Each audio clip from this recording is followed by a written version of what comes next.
Bonjour à tous, merci d'être venus voir cette conf plaisir, qui va en effet être un peu une conf plaisir, qui s'intitule « Retourner le cerveau de sa Game Boy pour les attraper vraiment tous ».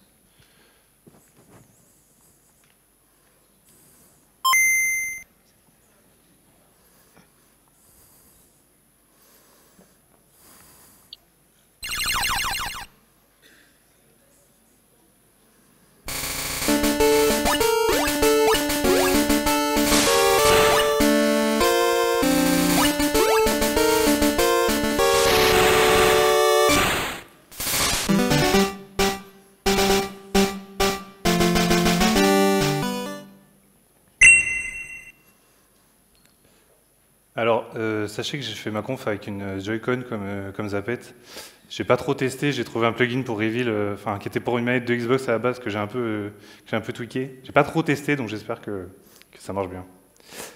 Alors dans cette conf, nous allons parler de la Game Boy, comme vous l'avez certainement compris, des années 90, de mon enfance. Nous allons parler d'assembleur un petit peu, et nous allons parler, bien sûr, de Pokémon. Alors, est-ce qu'on veut juste faire une petite expérience pour commencer? Est-ce que vous pouvez tous lever la main? Tous, levez tous la main. Que ceux qui avaient une Game Boy, étant petits ou même toujours, baissent le bras. Ok. Que ceux qui ont joué à la première génération de jeux Pokémon sur cette Game Boy baissent le bras. Que ceux qui ont déjà écrit de l'assembleur baissent le bras. Est-ce qu'il y a encore des gens avec les bras levés? Un petit peu? Donc pour ces personnes, je regrette de vous annoncer que vous êtes tombés dans ce qu'on appelle un traquenard. J'espère que je vais réussir à rendre la conf suffisamment intéressante pour vous aussi. Avant de vous parler du cerveau de la Game Boy, j'aimerais vous parler du cerveau derrière Pocket Monsters, donc le jeu Pokémon. Le Japon, là où notre histoire commence, a un lien particulier avec la nature, par sa religion, Shinto majoritaire au Japon notamment, et particulièrement avec les insectes. Le jeune Satoshi Tajiri, que voilà, passait une bonne partie de son temps étant jeune à parcourir monts, prairies et vallées, et collectionner ces insectes, ses amis le surnommaient Dr Bug, donc Docteur Insecte. Dans sa petite principauté de Mashida, qui est le suburb de Tokyo, il avait à sa dispo des forêts, des vallées, des prairies, etc. pour explorer et collectionner ces insectes qu'il aimait tant. Il s'émerveillait des nombreuses merveilles de la nature, dont notamment, ici une image, ce sont des têtards. Vous pouvez voir que le ventre des têtards est translucide et on peut voir leurs intestins. C'est bien le pointeur de la Joy-Con marche aussi, qui saura peut-être vous rappeler quelque chose. Satoshi, étant né dans les années 60 au Japon, a connu l'essor et donc le miracle économique japonais et en particulier l'explosion urbaine du Japon. Et donc, étant dans la banlieue de Tokyo, il a pris de plein fouet l'urbanisation de sa petite ville, ce qui passe par remplacer des forêts par du béton et remplacer des vallées par des salles d'arcade notamment, qu'il se mit alors à fréquenter de manière très très assidue, à tel point que, malgré le fait qu'il ait poursuivi des études en électronique, il décide en fait de devenir journaliste autodidacte pour parler des bandes d'arcade, parler des jeux, et notamment des rumeurs qui circulent dans les arcades, savoir qu'à l'époque, il n'y avait pas Internet, et donc les rumeurs vont vraiment bon train, et il y a toutes sortes de choses que lui, sa particularité, c'était le débunkage, donc prouver que certaines rumeurs sont vraies ou fausses. C'est le Mythbusters de l'époque. À tel point qu'en 83, il crée son propre magazine, donc là c'est vraiment du homemade fait main, etc., qui s'appelle Game Freak, fou de jeu, donc, avec qui il bosse main dans la main avec un certain monsieur Ken Sugimori qui le rejoint peu après en trouvant en fait son magazine. Donc son magazine, il existait en quelques exemplaires dans certaines librairies. Et donc Ken, il tombe un jour sur ça, il dit c'est trop bien, moi j'ai envie de faire des dessins pour ce gars-là. Et il y a un numéro tout particulier, donc là on est entre 83 et 86, je sais pas la date exacte, qui paraît sur Xevious. Xevious, c'est un petit jeu de vaisseau d'arcade où vous contrôlez un petit vaisseau. En fait, c'est un vaisseau spatial. À l'origine, les développeurs avaient prévu de faire un jeu sur la guerre du Vietnam. Donc en fait, le sprite d'origine du petit vaisseau, donc l'image, c'était C'est un F-4 Phantom, c'est un avion de la guerre du Vietnam. Et en fait, il y avait une rumeur sur ce jeu, dans la salle d'arcade, que certaines personnes avaient trouvé le sprite du jeu, je ne sais pas trop comment, et il y avait une rumeur qu'en fait, si on faisait un score parfait, on pouvait débloquer ce sprite comme étant un sprite genre. Donc Satoshi se dit, ça sent un peu le fake, et en fait, il investit, il enquête sur ce truc-là, avec notamment un des joueurs pros, si on peut dire, de l'époque. Et dans un numéro spécial Livius, il donne plein d'astuces, etc. Et notamment, il débunk ce mythe, mais ça lui reste dans la tête. L'histoire de Pokémon, elle commence presque en 86 avec Dragon Quest 2 sur NES, donc un petit RPG que vous connaissez peut-être. Et donc Satoshi, il y joue beaucoup avec son pote Ken Sugimori. Et en fait, dans Dragon Quest, il y a un objet qui est très rare et qui est très puissant, qui s'appelle le Madcap, qui est un loot, donc un objet que vous obtenez avec un peu de chance si vous tuez certains monstres. Et Ken, il en obtient 2. Et malgré tous ses efforts, Satoshi n'en obtient aucun. Ce qui le rend un peu furieux, et surtout, il se dit, on est en 86, c'est le futur, et on ne peut toujours pas s'échanger des objets dans les jeux vidéo. Ça m'agace. Mais ça lui reste aussi dans la tête. En 89, ça fait déjà 2 ans qu'ils bossent un peu sur le développement et à créer des jeux. Et avec Ken, ils se disent, OK, ça part. Maintenant, on crée notre boîte et ça s'appelle, en l'honneur de notre magazine, Game Freak. J'ai pas mis d'image, mais il y a notamment un compositeur qui les rejoint qui s'appelle Junichi Masuda. Peut-être que ça vous parle également. Donc, ils bossent sur ce jeu, donc je vous disais, depuis 87, qui s'appelle Quinty, qui se vend assez bien, qui se vend même à l'international, qui leur donne des fonds qui permettent de commencer à répondre à des appels d'offres plus sérieux. Donc notamment, là, vous avez, je crois que c'est Dr Mario, pour qu'il y ait un appel d'offres de Nintendo. Ils bossent notamment avec Sega, etc. Et grâce à leur partenariat avec Nintendo, ils reçoivent, en 89, le prototype de la Game Boy, et avec celui-là, le câble Link. Et là, dans la tête de Satoshi, il y a des connexions qui se créent. Il se dit un câble pour échanger, ça pourrait être un bon compromis entre toutes ces idées qu'il a de collection d'insectes qu'il aimait tant lorsqu'il était jeune et les jeux vidéo. La Game Boy, malgré les critiques qui étaient plutôt acerbes, notamment du fait qu'elle soit obsolète dès sa sortie selon les médias, parce qu'on a un écran monochrome, on n'a pas de rétroéclairage par rapport à la Game Gear de l'époque ou la Lynx d'Atari. N'empêche que c'est la Game Boy qui s'est imposée parce qu'elle avait une durée de vie de fou furieux et qu'elle était globalement immortelle. Et ça en fait donc, Satoshi ça en fait donc un bon support pour une idée de jeu qui commence à germer dans son esprit. Et en 90, ils font une proposition à Nintendo d'un jeu qui s'appelle Capsule Monsters, qui regroupe l'essence de ce que aimait Satoshi étant petit, donc la collection, et il imagine un monde où on entraînerait des créatures et on les ferait se combattre entre dresseurs, etc. Donc il imagine un monde un peu à la Dragon Quest, où on se promènerait dans des cavernes, dans des villes, dans des plaines, et ce serait de l'aventure dont il a le souvenir, la nostalgie de quand il était petit. Et il y a évidemment l'aspect échange, qui l'avait tant frustré à l'époque de Dragon Quest, qui prévoit d'entrée de jeu de pouvoir échanger entre les gens avec ce fameux câble Link qu'il a reçu en prototype.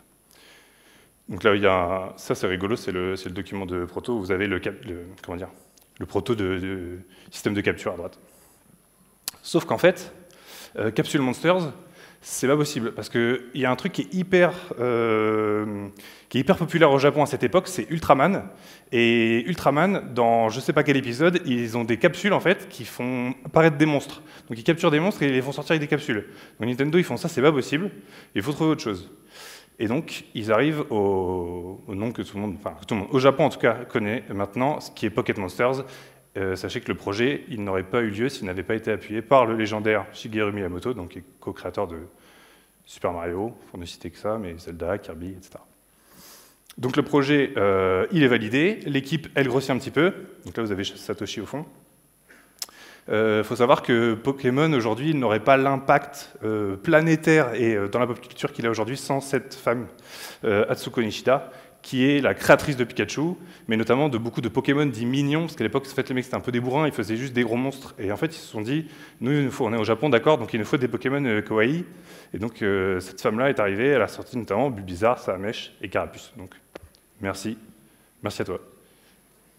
Sachez d'ailleurs que Pikachu, ça vient de Pika Pika, qui est l'onomatopée briller, scintiller, enfin qui veut dire briller, scintiller, étincelle, et de Shu, qui serait le couinement d'une souris en japonais. C'était le Pokémon préféré du game planner Koji Nishino, qui aurait notamment, selon la légende, inspiré Ronflex, mais je ne vois pas trop pourquoi. Donc le jeu, le scope, il explose. Ils se prennent un 5-6 ans de développement, donc ils créent un monde entier, etc. Ils créent une encyclopédie qui s'appelle le Pokédex, dans laquelle que vous devez remplir, donc rencontrer tous les 150 Pokémon du jeu, les capturer, etc. Peut-être ça vous parle.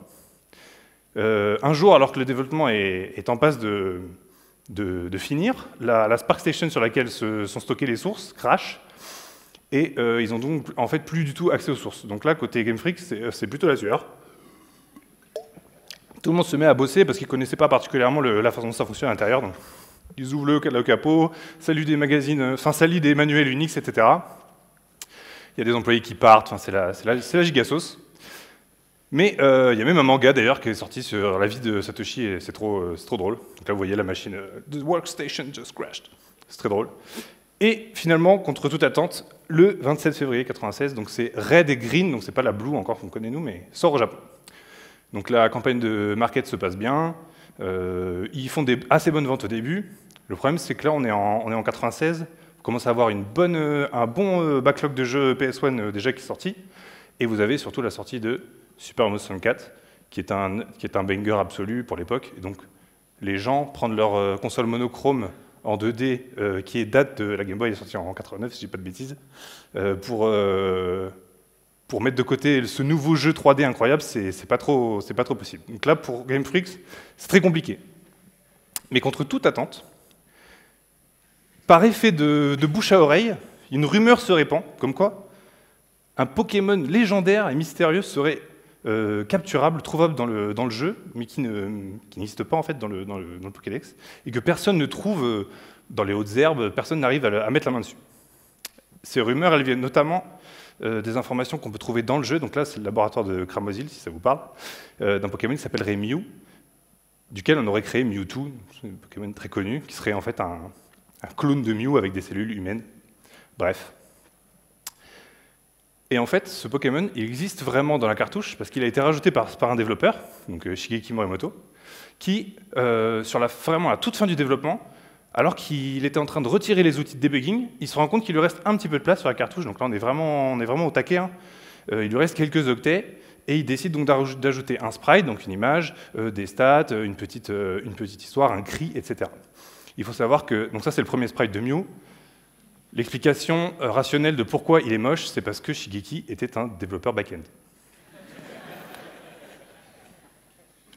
Le studio fait un partenariat avec un magazine qui s'appelle le CoroCoro, dans lequel il dévoile l'existence de Mew et qui propose un genre de concours où les 1000 premiers à envoyer un coupon en fait, au CoroCoro reçoivent, avec leur cartouche à l'intérieur de la lettre, reçoivent leur jeu avec Mew dessus.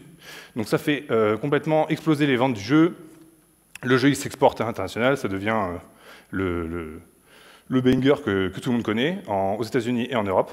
Il faut savoir que, à part avec un action replay, donc on ne va pas trop en parler, mais la façon legit, en Europe et aux États-Unis, d'obtenir Mew, c'est de se rendre à un des genres 13 events qui a eu lieu en 10 ans, qui est officiel Nintendo. Vous arrivez avec votre Game Boy et vous branchez le câble, et donc il y a un monsieur et une madame Nintendo qui vous échangent un Mew. Donc c'était vraiment extrêmement difficile. Vous obteniez d'ailleurs un certificat d'authenticité, ce qui est assez classe. C'est marrant parce que la Game Boy, elle est vraiment en perte de vitesse. C'est normal, ça fait déjà 7-8 ans qu'elle est dans le commerce. Et l'explosion de vente de Pokémon fait exploser les ventes de Game Boy à tel point qu'en 2000, on vend plus de Game Boy que les années suivant la release de la Game Boy. Donc c'est vraiment un truc de fou. Donc maintenant qu'on a parlé de Game Freaks, je vais vous parler un petit peu d'une époque où la vie était plus simple, notamment de mon enfance. Donc on est en octobre 99, j'ai genre 8 ans, et moi, je n'ai pas de Game Boy. J'ai une Mega Drive, mais ça met le seum, parce qu'en fait, tous mes potes ont Pokémon, et pas moi. Et en 2001, donc c'est quand même très longtemps après, mon papy que j'aime me donne 100 francs, Et là, je regarde dans ma tirelire cochon et je me dis, mais en fait, j'ai largement assez pour une Game Boy et pour un jeu Pokémon. Donc je tire mon père par la manche et je dis, maintenant on va à Dog Games, et ça part. Donc à Dog Games, j'achète évidemment d'occasion, parce que c'est la Hesse, une Game Boy Pocket, et le jeu Pokémon jaune d'occasion, que j'ai toujours, bon j'ai pas amené, mais pour la modique somme de 169 francs. Et alors là, je rentre chez moi, je lis le fascicule dans la voiture, j'ai les yeux qui brillent, je suis l'enfant le plus heureux du monde. Et quand j'arrive chez moi, je mets les piles, le professeur Chen me dit « Toi, tu es un enfant de 10 ans, tu prends une encyclopédie et tu traverses le monde tout seul. » Et moi je dis « Ça part tout de suite. » À mon anniversaire, je reçois le câble Link, donc là c'est le Graal. Et mon objectif dans la vie, maintenant, il se résume à une chose, c'est compléter le Pokédex. Cet été-là, je vais au centre aéré. Centre aéré, c'est un endroit où votre mère vous drag and drop le matin avant d'aller au travail. Vous atomisez des petits au ballon prisonnier et vous buvez des lémentes. Voilà, c'est comme ça. C'est pas moi qui décide. Évidemment, jouer à la Game Boy c'est interdit, mais tout le monde le fait. Et donc, au lieu de faire des pâtes à sel ou je sais pas quoi, nous, ce qu'on fait, c'est qu'on se cache dans les buissons. On a pris les piles, vous savez, de vos réveils, de votre pèse-personne, de vos télécommandes, et on les frotte sur nos jeans comme ça pour leur redonner de l'énergie. Est-ce que quelqu'un a déjà fait ça? On est d'accord, hein, ça marche. Mais sachez que ça existe. Hein. C'est de l'ordre de la cinétique électrochimique. Il y a des papiers écrits dessus et tout. Et bon, je ne saurais pas vous en parler, mais sachez que vous n'aviez pas d'hallucination. Ce petit que j'ai représenté, dans ma mémoire, il a cette tête-là. Et il me dit, on joue tous à Pokémon. Il me dit, moi les gars, je sais pas vous, mais moi, j'ai Mew. Donc là, c'est clairement l'hallucination collective. On se dit, comment il fait ce mec? Il commence à nous baratiner. Oui, si tu as tous les Pokémon niveau 100, que tu prends les clés dans le casino de Céladopole, tu vas pousser le camion. Vous connaissez ce fameux camion. Donc nous, on n'est pas hyper convaincus, mais ce mec a Mew, force est de constater qu'il est chaud. Donc il nous l'échange à tous. Et donc on a tous Mew. Et un soir, je rentre de camp de vacances, si vous voulez tout savoir. Et comme les enfants des années 2000, je joue à la Game Boy à la lumière des lampadaires, puisque je n'ai pas le fameux machin truc rétroéclairé incroyable qui coûte la moitié d'une maison. Et ma mère me dit la fameuse phrase tu fais mal aux yeux, maintenant tu éteins. Donc moi je finis mon combat, j'esquive les coups de ma mère comme ça qui est en train de conduire, d'accord, donc elle essaie de me faire arrêter. Donc moi j'essaie de finir, je me dépêche, je fais sauvegarder, et quand ça écrit sauvegarde ne pas éteindre, j'éteins. Et le lendemain matin, lorsque je rallume ma Game Boy pour continuer mon aventure, je ne constate plus le bouton continuer, mais seulement nouveau jeu. Et donc ça c'est moi comme ça le matin.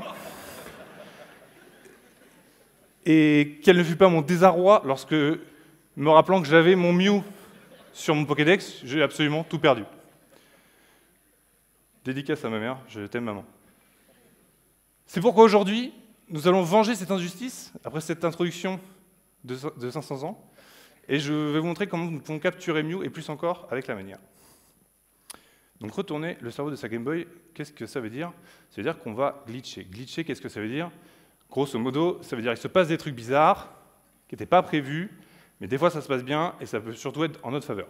Là, vous avez des glitches qui peuvent être visuels, audio, les deux, vous pouvez carrément cracher votre console, etc. On va voir que la Game Boy et surtout le jeu Pokémon arrivent plus ou moins à bien retomber sur ses pas en cas de gros bugs comme ça. Vous avez peut-être reconnu un des glitches les plus connus, peut-être le glitch le plus connu de l'histoire des glitches, en tout cas de Pokémon, qui est Missing No, donc cette espèce d'amas de pixels que vous avez vu dans l'introduction, qui est en fait un bug de décompression des sprites de Pokémon. On en reparlera à la fin si on a le temps. Donc le glitch dont je vais vous parler aujourd'hui s'appelle le Long Range Trainer Glitch, ou le glitch du dresseur longue distance. Je vais vous expliquer. Donc là, c'est le moment de la démo. Et si je ne fais pas de bêtises, ok, je peux utiliser ma Wiimote. Parfait. Donc là, est-ce que je mets le son? Non, je mets le son juste au début pour vous rappeler la musique de l'avant-ville.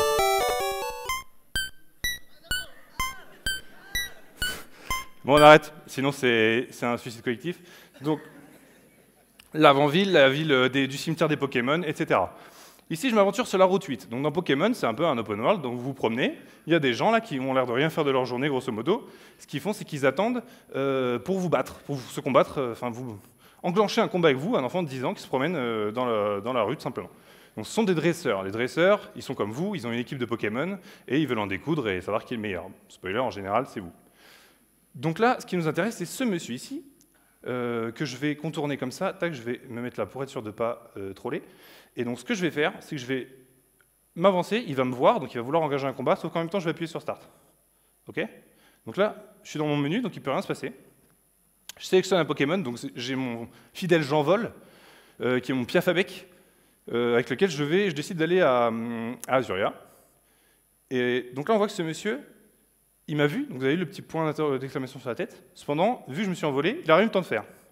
Donc ça, c'est un truc qui n'est pas particulièrement prévu dans le jeu, et on va commencer à voir des trucs bizarres. Donc là, si je fais Start, par exemple, il ne se passe plus rien. Pareil, si je parle à ce monsieur, il ne se passe plus rien. Il se tourne d'ailleurs, c'est très rigolo, il moonwalk d'ailleurs, plus ou moins. Donc, qu'est-ce que je vais faire? Bon, là, je vais un peu speeder avec mon émulateur, tac, le pompe pépite, tout ça. Hop, je vais aller ici. Et je vais aller voir ce gamin ici présent. Et donc là, je vais faire un rewind, je vous montre. Là, il m'a vu. Et là, le jeu est bloqué. Bon. Là, j'ai la magie de mon émulateur. Donc, je vais rewind. Je me dis, bon, d'accord. Et si je me mets là? OK, le jeu est débloqué, très bien, il marche. Donc, vous voyez, il vient jusqu'à moi, il me parle de son père, là, sur le bateau, peu importe. Et un combat se déclenche. Un combat se déclenche, donc ce genou, c'est un youngster, avec sa casquette sur le côté, et il veut se battre. Et ce youngster, il a quoi? Il a un Ramalos. Un Ramalos de niveau 17. Moi, j'ai un Persian niveau 54, donc autant vous dire que ça ne va pas être Jojo pour lui. Donc là, ce qui va se passer, c'est que je vais lui faire des growls. Growl, en anglais, c'est rugissement. Et je vais lui en faire 6. Bon, là, j'accélère un peu, tac, tac, tac. En plus, je suis confus, donc je vais peut-être rater des trucs. Donc là, nothing happens. OK, donc là, j'ai fait growl 6 fois. Trust me. Et donc là, je le flingue, en fait. Je lui fais une morsure, c'est finito pour lui. Merci, au revoir. Il dégage, gagne de l'expérience. Lui, il est dégoûté. Et voilà, machin, si, t'es mad. Il me donne son argent, et voilà. Donc là, je me dis, OK, le combat est terminé. Je me rappelle que mon menu start ne marchait plus, donc je commence un peu à paniquer. Je fais start, il marche de nouveau. Donc là, je suis très content. Donc je reprends J'envole, et je retourne à l'avant-ville, parce que bah, j'étais en train de faire des trucs à l'avant-ville, etc. Donc je tourne à l'avant-ville. Hop, j'accélère un peu, tac, tac, tac. Je retourne sur la route 8, donc c'est la route que j'ai prise au tout début de la démo. Là, je vais à gauche, pardon, et mon menu s'ouvre. J'ai appuyé, j'ai touché rien. Moi, je veux pas que mon menu s'ouvre, je fais B. Là, j'ai un combat qui se déclenche. Là, je me dis, OK, qu'est-ce qui se passe? Et là, il y a un Mew de niveau 1 qui apparaît. Donc là, moi, je me dis, pas folle la guêpe. J'utilise une de mes 9 Master Balls. Et je capture, en fait, parce que je peux utiliser Action Replay, hein. Si on a le temps, j'en reparlerai. Mais... Donc là, je capture un Mew niveau 1, moi je suis refait, let's go. Je le rajoute à mon Pokédex, et c'est gagné. Tac, tac, tac, nickname, no, et voilà.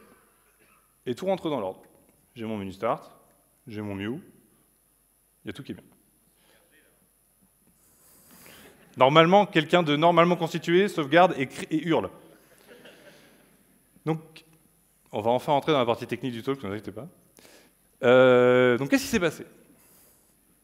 Ça, c'est la carte mère de la Game Boy. On ne va pas parler de beaucoup des composants, surtout parler du processeur. Donc, c'est le Dot Matrix Game, la matrice de points game, c'est le nom de code de la Game Boy, CPU, qui est un fork en fait du Zilog Z80, qui est encore aujourd'hui beaucoup utilisé, notamment dans les calculatrices scientifiques.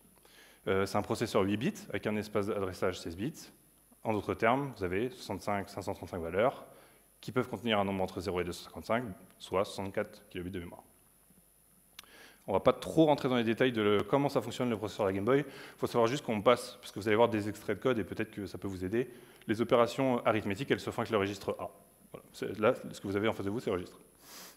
Il faut savoir qu'un jeu de Game Boy, j'ai essayé de trouver les deux, le plus petit et le plus grand. Tetris, il tombe pile poil sur 32K, et le plus gros jeu de Game Boy que j'ai trouvé, ce serait Pokémon Crystal. C'est un peu de la triche, c'est un jeu de Game Boy Color, pardon. Il fait 4 mégas. Donc là, vous avez le référence guide donc c'est le Z80, donc c'est du 80-88. Et il faut savoir que, du coup, pourquoi je parle de tout ça? Parce que Pokémon, c'est écrit en assembleur. Et moi, je suis développeur Node, d'accord? Donc l'assembleur, je ne connais pas trop, en fait. Et si vous voulez un petit exemple, comme moi, vous n'êtes pas développeur assembleur la nuit, si on veut coder le concept simple de Mario, de vous ramasser 100 pièces, vous gagnez une vie, en JavaScript, vous l'écrirez à peu près comme ça. Donc si, voilà. En assembleur, c'est comme ça. Et encore là, j'ai mis des labels, c'est-à-dire qu'on n'est pas obligé, et on peut commencer à mettre uniquement les adresses mémoire, et là, ça devient compliqué. Les extraits de code sur lesquels je me suis basé, ils viennent d'un repo GitHub qui s'appelle Pokéred, qui est un désassembly du jeu. Ils n'ont pas que celui-là, ils en ont plein d'autres, jusqu'à Pokémon Crystal. C'est incroyable, si ça vous intéresse, je vous conseille vraiment d'aller voir, parce que c'est super. Avec l'émulateur que j'ai, je pouvais mettre des points d'arrêt et tout, donc c'est vraiment super bien fait. Et ben voilà. Donc c'est parti. Donc, qu'est-ce qui s'est passé? J'étais route 8, ok, je suis sorti de cette espèce de baraque. Il y a deux trucs qui sont en train de se passer. Vous avez un pointeur vers un script qui s'appelle route 8 current script. Donc c'est le script qui est en train d'être actuellement appelé sur la route 8. Donc là, c'est le script sur lequel la route sur laquelle vous êtes. Ce pointeur, il est initialisé à 0, donc il pointe vers une fonction, enfin un autre endroit dans la mémoire qui s'appelle check fighting map trainers. Donc voilà, ça c'est comme ça. Il appelle ce truc-là en boucle, il cherche à savoir si des dresseurs dans votre carte cherchent à engager le combat avec vous. Donc, je vais vous mettre toutes les trucs, ça s'affiche bien là-haut. Peut-être avoir un problème avec la caméra par contre. Bon, le truc est à 0, ça va peut-être faire une dinguerie. Il y a moyen juste de décaler, c'est possible ou pas? Bref, on continue. Donc je descends, je maintiens start. Au moment où le dresseur il me voit, j'arrive quand même, enfin juste avant qu'il me voie, j'arrive à ouvrir mon menu. Donc pourquoi mon menu s'ouvre alors que le dresseur me voit? En fait, si on met des points d'arrêt dans le code, dans l'exécution du code, sur cette fonction-là, check if start is pressed, en fait, cette fonction-là, elle est appelée systématiquement avant le check fighting map trainers, et donc elle est exécutée avant. Et à partir du moment où on rentre dans cette instruction-là, eh bien le script de la route, il est plus appelé, jusqu'à ce qu'on ait résolu. En l'occurrence, on ouvre une text box, qui est le menu, et on y reviendra tout à l'heure. Donc tant que je n'ai pas terminé mon mouvement. Donc, ici, il n'est pas dans l'écran, c'est pour ça qu'il me fallait un long range, c'est-à-dire que le dresseur n'avait pas encore été chargé par le jeu, et au moment où il est chargé, eh bien, mon instruction d'ouvrir le menu, elle est ouverte avant. Donc là, le screen n'est pas tout à fait bon, puisque normalement j'ai mon menu qui est ouvert, enfin je viens de fermer mon menu. Donc quand je ferme mon menu, ce gars-là, il me voit, mais en fait, ce qui se passe, c'est qu'on a plusieurs routines qui s'enclenchent. Donc ici, vous avez le trainer engage qui va setter le premier bit très précis de l'adresse CD60 à 1. Ça veut dire on est engagé par un dresseur. On va setter un deuxième bit, qui est le premier bit de l'adresse D730, qui dit un sprite se déplace. Parce qu'en fait, le bonhomme, il doit marcher jusqu'à moi pour essayer de me fracasser. Et troisièmement, le current script de la route 8, il passe de 0. Donc on n'est plus en train de checker s'il y a un dresseur qui est en train de nous engager. On est en train de vouloir display enemy trainer text, donc la petite phrase qui dit au début genre je vais t'éclater. Et une fois que cette partie du script est résolue, on passe à start battle. Ok, ça va le faire. Donc tous ces trucs sont à 1. Sauf que moi, je prends mon j'envole et je me casse. D'ailleurs, petite anecdote, un Piafabec, ça c'est pour vous, ça fait 2 kilos. Un enfant de 10 ans, c'est à peu près 30 ou 40 kilos. Donc en fait, ce qui se passe actuellement dans Pokémon, c'est ça. Donc moi j'arrive à Azuria, et mon menu Start, il ne marche plus. Pourquoi? Parce qu'en fait, le jeu, il a déterminé qu'on était en train de se faire engager par un dresseur, et le premier truc qu'il fait, c'est qu'il bloque l'ouverture des textbox, tant que ce n'est pas la textbox du dresseur, et donc le menu Start, c'est une textbox, donc ça ne marche pas. Pourquoi on ne peut plus parler au PNJ? C'est la même réponse. Les PNJ, quand vous leur parlez, il y a une petite textbox qui s'ouvre, là, il ne peut plus. Pourquoi, tout à l'heure, quand je suis arrivé devant ce youngster, le jeu s'est bloqué subitement, enfin, je ne pouvais plus rien faire. Et le jeu ne faisait plus rien d'ailleurs. Parce que cette route, c'est la route 25, elle a exactement les trois mêmes scripts que la route 8. Et donc, la condition du display enemy trainer text and start battle, c'est que le byte de l'adresse D730 il soit revenu à 0. Ça veut dire qu'en fait, le sprite il a fini de marcher jusqu'à moi pour ouvrir le texte. Sauf qu'en fait, il n'a jamais fini. Ça marche le dresseur du début. Donc en fait, ce byte il est toujours à 1. Donc le jeu, tant que ce byte est à 1, il considère qu'il y a un sprite qui est en train de marcher. Et sauf que on n'est plus du tout dans la situation où le mec est en train de marcher. Donc là, le jeu est soft lock. Donc là, on ne peut plus rien faire. Donc c'est pour ça que j'ai dû me décaler et faire marcher ce youngster pour qu'il recette ce byte de D730 à 0 pour que le jeu dise OK, la routine de move, elle est terminée. On peut remettre ce byte à 0 et on peut continuer. Donc là, le gars, il me parle. Donc ce youngster, il a un sprite et il a une équipe de Pokémon. Donc en l'occurrence, il n'avait qu'un Ramollos. Ça, c'est choisi par une fonction, enfin une routine qui s'appelle initBattleEnemyParameters, qui va charger deux variables, bon, c'est des informations et des adresses qui sont labellées EngageTrainerClass, donc la classe, donc c'est le Youngster, et le EngageTrainerSet. Le set, c'est son équipe. Ces deux valeurs, elles sont initialisées à, en l'occurrence, C9 pour Youngster et 0,6. Il y a plusieurs Youngsters dans le jeu, parce que voilà, et ils n'ont pas tous la même équipe. Donc en gros, pour dire, OK, c'est ce Youngster-là, il a un Ramolos, et ben, on charge le bon ID de l'équipe. Bon, c'est ça, c'est ce que j'ai expliqué. Donc on met les adresses CD2D, c'est important, et CD2E avec ces valeurs. Donc d'ailleurs, je n'ai pas remplacé le sprite, c'était pas mon Herbizarre, c'était mon Persian mais passons. Donc ce gars-là, il envoie un Ramolos. Donc quand il envoie son Ramolos, il va charger un Pokémon, donc avec la routine load enemy mon front party, et au moment où il charge ce Pokémon, il va aller charger dans la mémoire les stats non modifiés de ce Ramolos.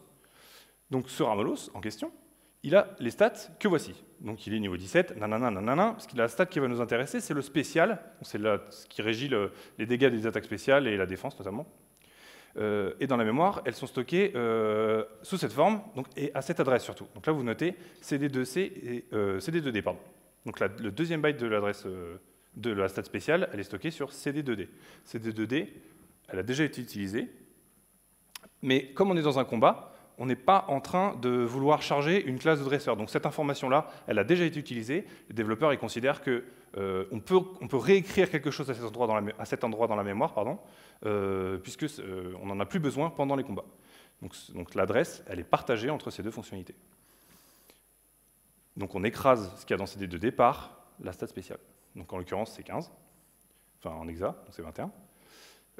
Et le jeu charge aussi les stat mods. Donc les stat mods, qu'est-ce que c'est ? Ce sont les modificateurs de statistiques. Ça veut dire que votre Pokémon, il a une attaque, une défense, une vitesse, etc.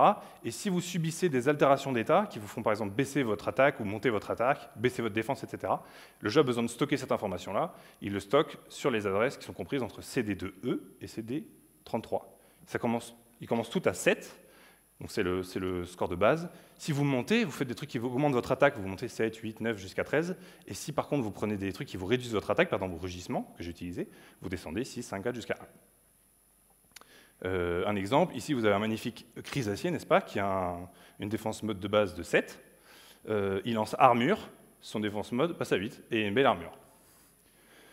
Donc ces informations-là, elles sont stockées dans la mémoire, elles sont initialisées à 7. Et vous n'êtes pas sans remarquer que le byte CD2E, qui était autrefois utilisé pour charger l'équipe du dresseur, sert maintenant à stocker le stat modifier d'attaque de Ramolos. Donc là, c'est le même cas de figure. On n'a plus besoin de stocker le trainer set du dresseur puisqu'on est en train de le combattre, donc on l'a déjà chargé, donc on réutilisait cet endroit dans la mémoire pour mettre autre chose. Donc on écrase cette information avec le stat mode du Ramolos. Et donc moi, là c'est bon, j'ai mis le Persian, donc je lui ai rugi dessus. Pourquoi je lui ai rugi dessus 6 fois? Je lui ai rugi dessus pour faire baisser son attaque. Et donc, à chaque fois que j'ai fait baisser son attaque, j'ai fait baisser son stat modifier d'attaque. Et donc, l'information qui était stockée à l'adresse CD de E, je l'ai fait passer de 7 à 6, à 5, à 4, à 3, à 2, à 1. Ensuite, je l'ai éclaté. Le combat se termine. La routine de fin de combat, qui est en l'occurrence End Trainer Battle, il y a d'autres étapes, mais bon, je ne vais pas tout vous mettre parce que c'est un peu compliqué. Il va remettre le flag, donc CD60, qui dit « je suis en combat avec un dresseur », il le remet à 0, parce qu'on a fini le combat. Donc le jeu ne considère plus qu'on est engagé par un dresseur. De plus, je lui prends son argent et je m'en vais. Je retourne à l'avant-ville, et là je me rappelle que j'étais en train de faire des trucs route 8. Donc là, le schéma que vous avez là, en gros, ici on est là, hein, l'avant-ville c'est là, et le dresseur qu'on a combattu, il est route 8 ici. Donc qu'est-ce que je fais? Je retourne route 8, et mon menu s'ouvre tout seul. Pourquoi? Depuis tout ce temps, le script de la route 8, lui, il est toujours sur 1. Donc il est toujours sur Display Enemy Trainer Text and Start Battle. Ça veut dire que le jeu, il veut afficher absolument un texte. Là, le byte D730, il est à 0. Donc le jeu considère que le bonhomme il a fini de marcher, donc il dit « Ok, ça part, maintenant, on affiche le texte ». Sauf qu'il ne sait pas quoi afficher comme texte, parce qu'il n'a plus, dans la mémoire les informations de ce dresseur-là. Donc en ouvrant mon menu tout à l'heure, j'ai seté dans la mémoire l'ID de la textbox du menu qui s'avère être 0, et donc il charge, c'est cette information-là qu'il va utiliser, donc il ouvre la textbox qui est mon menu. C'est pour ça que mon menu s'ouvre. Et quand je ferme mon menu, j'ai un combat contre Mew qui se lance. Alors pourquoi? Déjà, pourquoi un combat se lance? Parce que, comme je vous disais tout à l'heure, cette routine, elle a deux parties. Et une fois qu'on a passé la première, donc le joueur a accepté ou a fermé la textbox, on a un start battle. Ça veut dire que le jeu cherche à démarrer un combat. Et pourquoi un Mew niveau 1? Je pense que niveau 1, vous vous en doutez, mais en fait, il se passe 2-3 trucs. On ne va pas rentrer dans les détails. En fait, il y a un truc qui est important, c'est le init battle common, notamment, et le init battle enemy parameters. En fait, là, vous voyez qu'on est en train de charger depuis deux variables que vous connaissez, enfin deux endroits de la mémoire que vous connaissez, qui sont le engage_trainer class et le engage_trainer set. Le jeu, il pense que vous êtes en train de vous faire engager par un dresseur.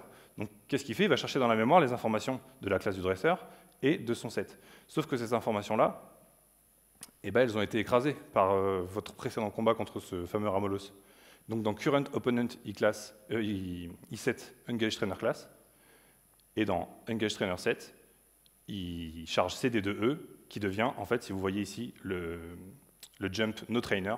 Donc en fait, là j'en ai pas parlé, mais ici, vous avez un opponent ID offset. Le jeu considère que si votre opposant, donc la personne ou le Pokémon contre qui vous vous battez, il a un ID qui est supérieur à 200, c'est considéré comme un dresseur. S'il est inférieur à 200, c'est considéré comme un Pokémon.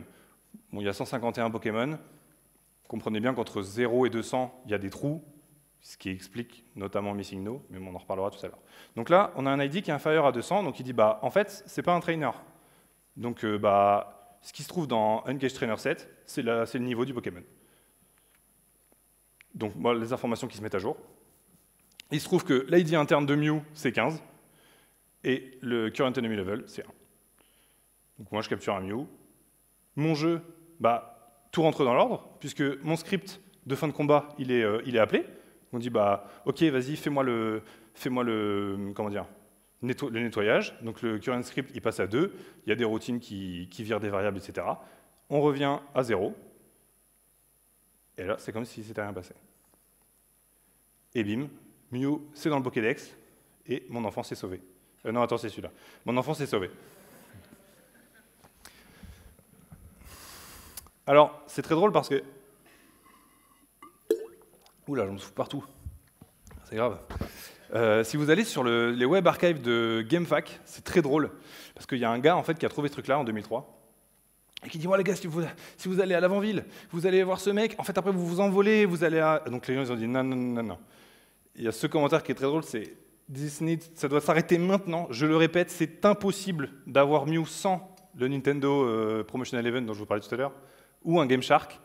Arrêtons avec ces rumeurs, surtout les rumeurs auxquelles on ne peut pas croire, telles que celle-ci.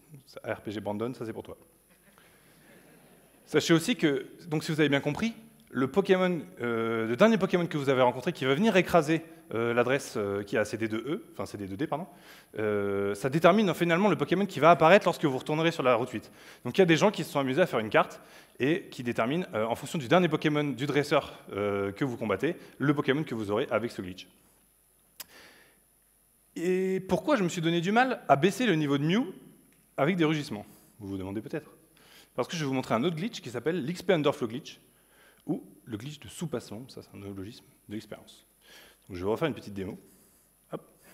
Donc là je suis de retour dans Pokémon, je ne suis toujours pas sauvegardé parce que je suis en légende.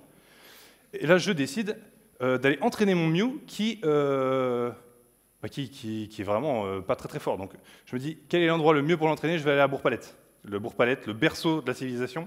Je vais voir ma maman parce que je suis bien élevé. Coucou maman, je vérifie que le professeur Chen ne rôde pas chez moi.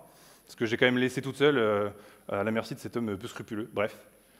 Et je décide d'aller entraîner mon Mew. Donc dans Pokémon, quand vous avez un Pokémon qui est tout pourri, enfin tout pourri, c'est Mew, mais il est quand même niveau 1, et qu'il a besoin de prendre de l'expérience, ce que vous faites, c'est que vous le faites combattre.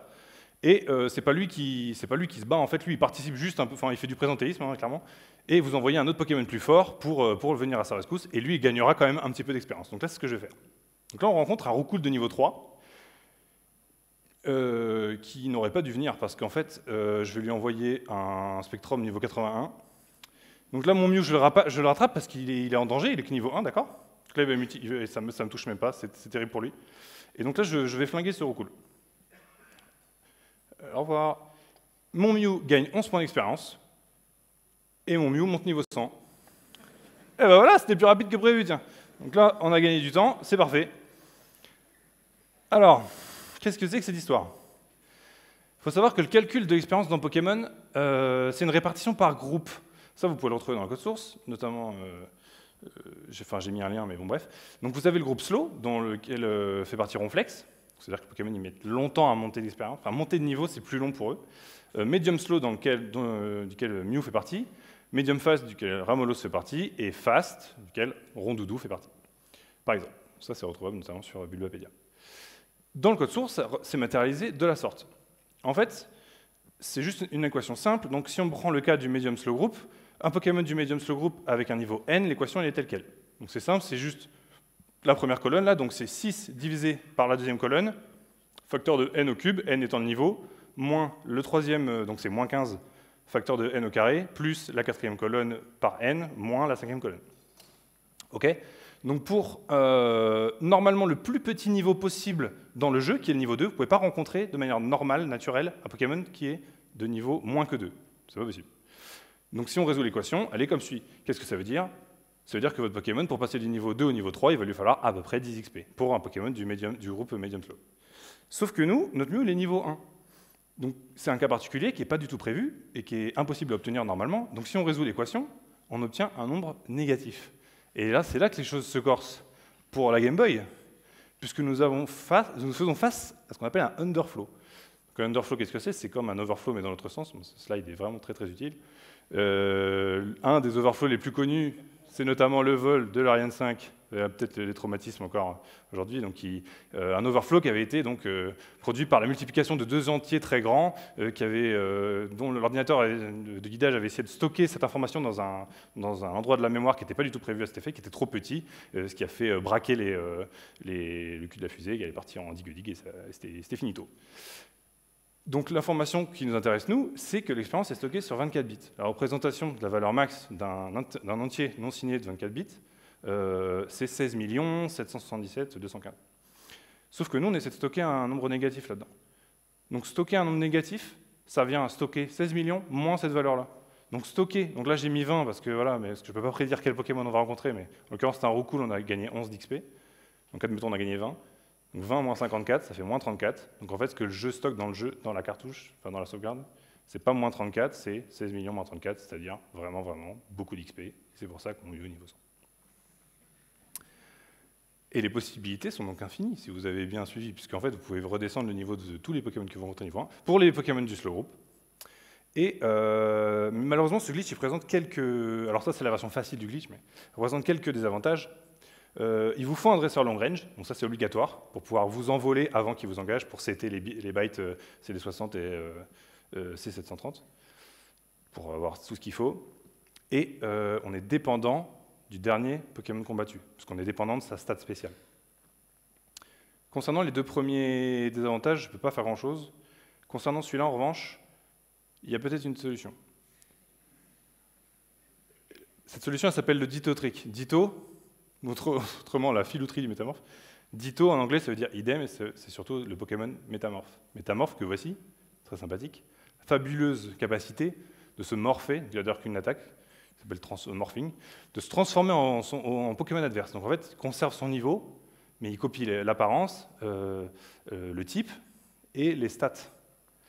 Et ça, c'est intéressant parce que si on reprépare le glitch, donc je veux voir ce gars, je retourne voir le youngster, mais j'aurais pu aller voir n'importe quel autre dresseur, puisqu'en fait, ce qu'on veut faire, c'est juste réinitialiser nos bytes, le premier byte de CD60 et des 730 pour récupérer notre menu, donc peu importe si c'est lui ou un autre.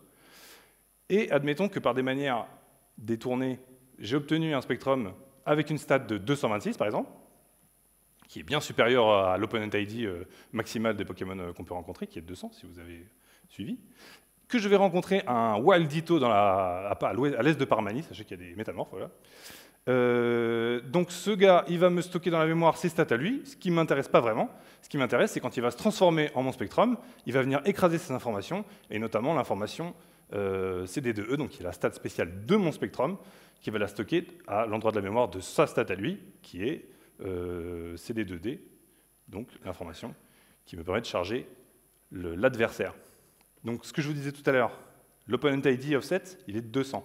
C'est-à-dire que le jeu, là, maintenant, il est en train de se dire, OK, mais en fait, ton ID dresseur, donc ton engage trainer class, c'est 226, donc c'est un dresseur.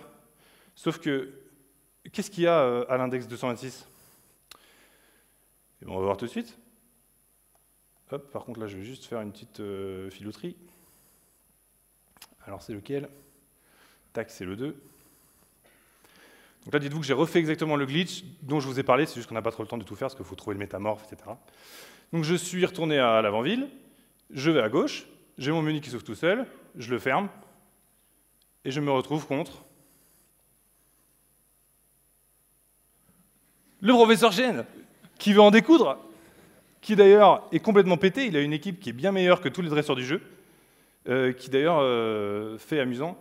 Il était censé avoir donc une équipe pétée, comme je disais, mais notamment le dernier starter que vous n'avez pas choisi. Ni vous, ni votre rival avez choisi le dernier, donc il y a toujours un Pokémon miskin, il reste là sur le bureau du professeur Chen éternellement. Et donc là, en l'occurrence, j'ai chargé l'équipe, parce qu'il y a une petite étape où il faut quand même lui faire des rugissements, parce qu'en fait, les rugissements, quand vous êtes contre un dresseur, ça détermine son set. Et le professeur Chen a 3 sets, et dans chacun des sets, il a soit Florizard, soit Tortank, soit Dracofeu. Donc là, il a Dracofeu en l'occurrence. Mais on ne va pas le combattre parce qu'on n'a pas le temps. Donc on fait 200 moins 26, 26 en hexadécimal c'est 1A, c'est le professeur Chen, et ça vous donnera l'occasion de lui mettre une bonne raclée, puisque il y aurait des rumeurs comme quoi il aurait essayé d'un peu se rapprocher de votre maman, tandis que vous n'étiez pas là, ce qui ne se fait pas trop. Voilà, je pourrais vous en parler des heures, donc il y a le fameux Old Man Glitch qui vous permet d'obtenir les Pokémon niveau 100, notamment de dupliquer les objets avec Missing No, etc. Donc ça, peut-être si on attend pendant les questions.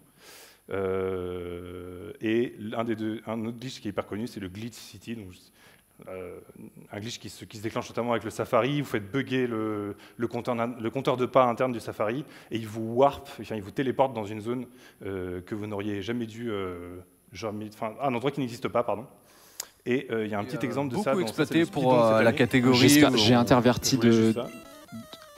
J'ai oublié de faire un pas en avant, j'ai interverti de swap, mais normalement je me suis corrigé de ce que je connais de l'adressage du jeu, mais j'espère que je me suis corrigé correctement. C'est le moment de vérité. Et oui, c'est bon. Et voilà, il a fini le jeu. Donc là, on n'a rien compris. Il s'est warpé à la fin du jeu, il a récupéré tous ses badges à l'envers, et il a juste manipulé la mémoire du jeu pour que le jeu l'amène exactement là où il veut, au moment où il veut. Il finit le jeu en 32 minutes.